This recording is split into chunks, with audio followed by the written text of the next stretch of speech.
Hello everyone, now we are going to learn about different states of water. What are the different states of water? Well, water is found in three states. What are those? Solid, liquid and gases. In all these three states, water is found. So, what are the solid form of water? It is snow and ice. Snow found when snow is formed during snowfall, during condensation. When it gets less temperature, then snow is formed and snowfall occurs in mountainous region.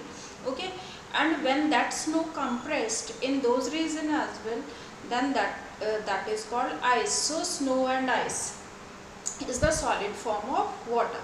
Then liquid form of water. Liquid form of water is water that is found at room temperature. So the water, basically water is found in the liquid form at room temperature. The water that we consume is liquid form of water. So this is the second state of water. Now third one is water vapor. Water vapor, also known as steam, that is formed during evaporation. So water vapor is the gaseous form of water. Due to the temperature, due to the solar radiation, water vapor is formed. Now we discussed how snow or ice is formed because of the low temperature, less temperature during rainfall. When water gets less temperature, then it forms ice. It turns into ice, liquid form at room temperature. Now gaseous form. So gaseous form is the water vapor is the gaseous form of water. How and when it is formed? When sunlight falls on earth, then then water found on this earth evaporates. Water can evaporate at any temperature. Always water can evaporate on the surface of earth. If temperature is less, then rate of evaporation will be less. If temperature is more, in that case the rate of evaporation will be more. Okay, now how all these three states of water can be interchanged, can change its form. Solid can melt at 0 degree temperature and it can turn into liquid state. Okay, next one, liquid.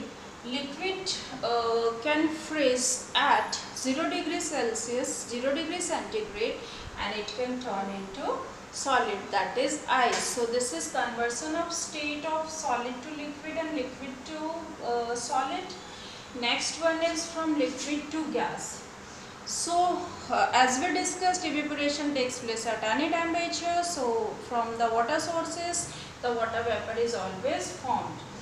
Main source of water vapor formation is sea and ocean. Okay, next is condensation. When that water vapor goes to the upper atmosphere and it gets less temperature, then due to the less temperature, due to the cold atmosphere in the upper atmosphere, they become condensed. They turns into water droplets, that is called condensation. So in this way the water vapor can change its form from gaseous to liquid state, and during condensation it also releases heat because as we have discussed, evaporation, during evaporation body heat is taken.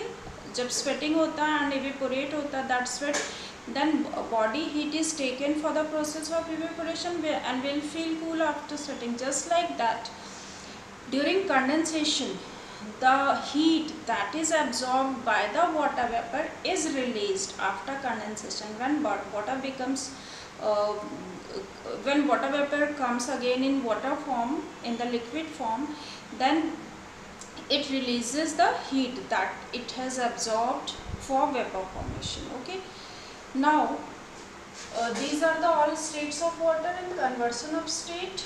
Now let us discuss about the melting point. Already discussed 0 degree, freezing point 0 degree, boiling point is 100 degree centigrade. At 100 degree centigrade water can boil and evaporation can take place at any temperature. Now let us discuss about water cycle. We have already studied water cycle in our grade 6. This is just a repetition of the same thing. What is water cycle? The change of form of different form of water is water cycle. So basically there are three steps in water cycle formation. So water cycle means in the cyclic form water again comes in on this earth.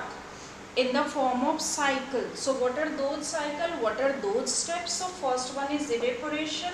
Evaporation is what? Water vapor formation from the surface on the surface of the water source. The water converted into converts itself into vapor form, that is called evaporation. So formation of water vapor from water source is called evaporation, correct? Then when that water vapor goes to the upper atmosphere, it gets low temperature and turns into water droplets again. That conversion of water vapor into water droplets is called condensation. That is called condensation. Condensation is conversion of water vapor into water droplets. So as we have discussed that condensation process, during condensation heat is also released. Evaporation, heat is absorbed. Condensation, heat is released in the atmosphere. Okay.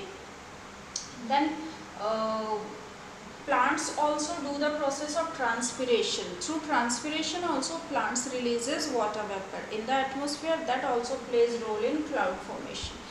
Then when those clouds become heavy and can't hold itself on the upper atmosphere, then fall down on the surface of earth drop by drop in the form of rain, that is called precipitation. So falling down of cloud in the form of water droplets is called precipitation. After precipitation, water falls not only on the surface of the water but on the land surface as well. On the land surface as well, water droplets fall.